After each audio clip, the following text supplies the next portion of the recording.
जैसे ही पहुंचाया है तो शिशुपाल ने पढ़ा। शिशुपाल कहने लगा, बारे जीजा जी, अरे हमारे जीजा तो सब काऊ को मिले।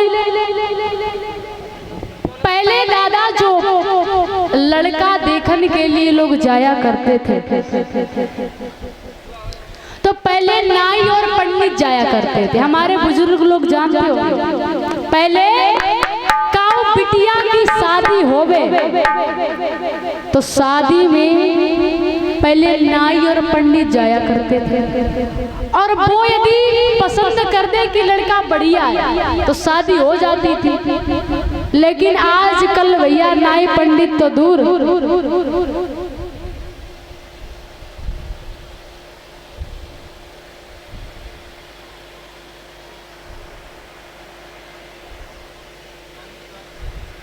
और ये इसी बीच में परम सम्मानीय भैया श्री मंजेश यादव भोजपुर से 101 मुद्राओं से भेंट कर रहे हैं। और ये इसी बीच में परम सम्मानीय भैया 100 रुपए श्री गहर यादव जी जो भोजपुर से ये भी भैया रहने वाले हैं, ये भी 101 मुद्राओं से भेंट कर रहे हैं।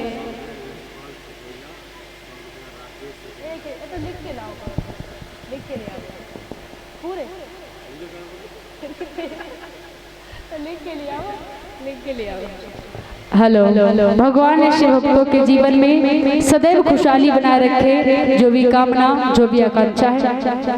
तो बुजुर्गों पहले लड़का देखने के लिए नाई और पंडित जाया करते थे, लेकिन आजकल तो लड़का लड़की स्वयं एक दूसरे को देख लेते, माता पिता को भी नहीं बताते और शादी हो जाती, पता ही नहीं चलता है। पहले नाई और पंडित कहते थे कि जब जाते थे लड़का देखने के लिए उधर से लगुल चढ़ा के ही आते थे, लेकिन आजकल भैया नाई और पंडित की जरूरत नहीं पड़ती। जब पत्र को पढ़ा है तो शिशुपाल जो है बड़ा प्रसन्न हुआ। शिशुपाल मन में सोचने लगा, बहुत अच्छा रहा। इधर जो रुक्मणी थी, रुक्मणी को पता चला कि हमारे भैया हमारा विवाह शिशुपाल के साथ में करना चाहते हैं, तो रुक्मणी रोने लगी। और रुक्मणी जब रोने लगी कहने लगी, मैं तो बड़ा ही प्रेम करती हूँ भगवान कन्हैया से, यदि मेरा विवाह श्याम के साथ में नहीं हुआ तो मैं अपने प्राणों का त्याग कर दूंगी, लेकिन शिशुपाल के साथ में अपना विवाह हरगिज नहीं कर सकती। और रुक्मणी रो करके भगवान कन्हैया से प्रार्थना करती है। तो क्या देखा कि कुछ ही देर बाद एक ब्राह्मण जी भिक्षा मांगने के लिए आए, और भिक्षा मांगने के लिए आए तो ब्राह्मण जी ने कहा कि बिटिया रुक्मणी तुम काहे को रो रही हो, तुम्हारा तो विवाह है। रुक्मणी कहने लगी, महात्मा जी जो शादी नहीं तो मेरे जीवन की बर्बादी है। बोले क्यों? अरे हमारा भैया शिशुपाल के साथ में विवाह करना चाहता है और मैं अपना विवाह उसके साथ में हरगिज नहीं कर सकती। तो ब्राह्मण जी कहने लगे, फिर तुम किसके साथ में करना चाहती हो? बोले द्वारिकाधीश कन्हैया के साथ। ब्राह्मण जी कहने लगे, आपने उन्हें कहीं देखा है? बोले देखा तो नहीं है, सपने में देखा है। ब्राह्मण जी कहने लगे, सामने कभी देखा नहीं कि दिखने में कैसे लगते और सपने कहीं अपने होते। रुक्मणी कहने लगी, सुनो महात्मा जी तुम्हें नहीं पता है,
कन्हैया के साथ में ही विवाह करना चाहती हूँ।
रुक्मिणी